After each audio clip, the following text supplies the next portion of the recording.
Welcome to Pindar Poetry. We hope you learned something new. Start by gathering the assets and access you need. You have to pick an image sized for the Xbox display. Choose 1920x 1080 or 3840x 2160 and crop to 16:9 so it won't stretch. Once done, save the file as PNG or JPG and keep it under 5 MB to avoid upload failures. Make sure your Xbox is on and you're signed into the profile you want to change.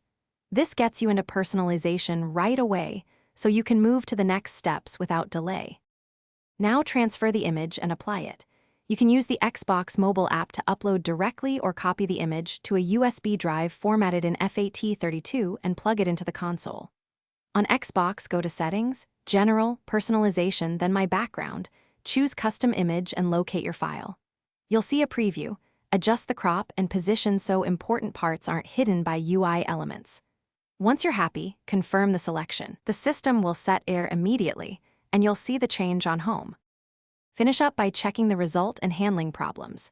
If the image doesn't apply, try a smaller file size or switch formats between PNG and JPG because some uploads fail due to size or encoding. If issues persist, restart the Xbox to clear cache or remove and reinsert your USB drive, then attempt the process again. Also, make sure your console has the latest system update installed. Outdated firmware can prevent custom backgrounds. If you still see problems, repeat the upload step. Thanks for watching. Consider subscribing if we helped you.